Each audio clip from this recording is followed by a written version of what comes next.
Bonjour, aujourd'hui je parlerai sur le cadre européen. Qu'est-ce que le cadre européen?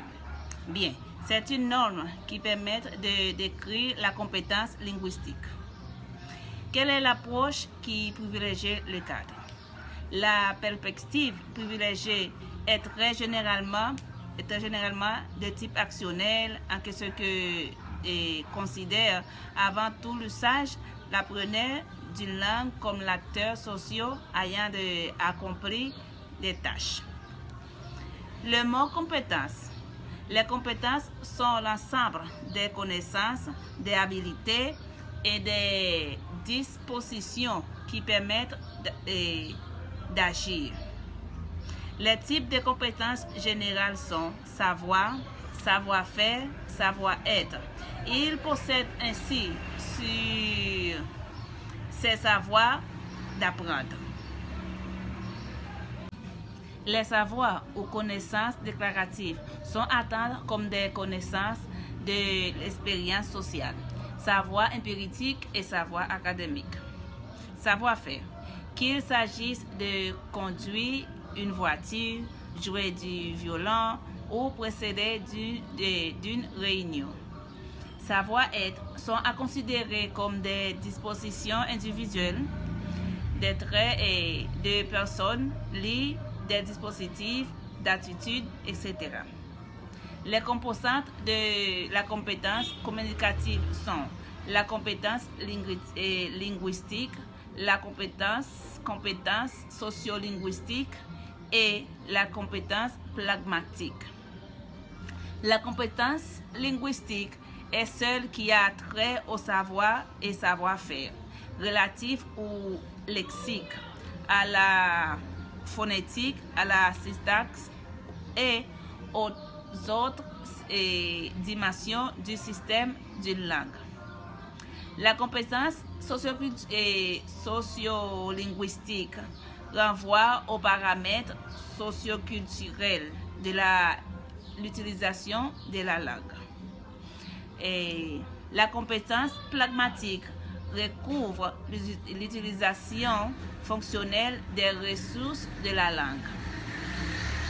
Les activités langageurs sont peu employées dans la réalisation de la compétence communicative sont variées.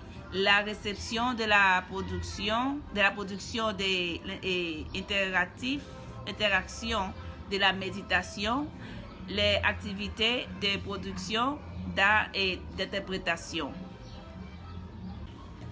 Les niveaux communs de référence sont le niveau introductif, le niveau intermédiaire ou de suivi, le niveau d'avancée, le niveau autonome ou compétences opérationnelles actives et la maîtrise.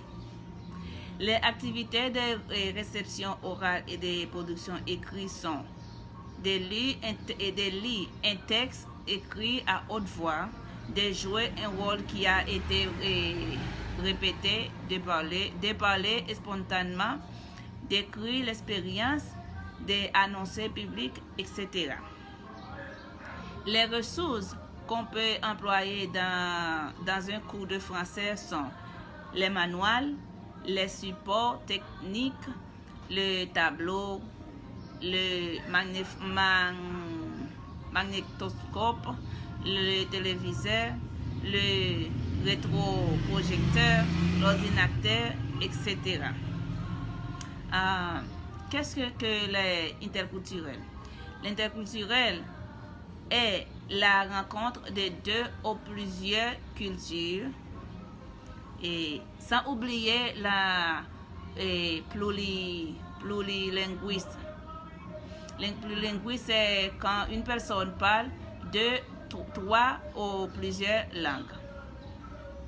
Les types d'évaluation qui existent sont la validité, la fiabilité et la faisabilité ou praticabilité. La différence entre évaluer et mesure. La mesure représente le moment du revêtement et de la représentation d'informations concernent les résultats d'un parcours didactique. L'évaluation concerne le moment de l'élaboration, interprétation et jugement, entre autres choses. Merci pour votre attention.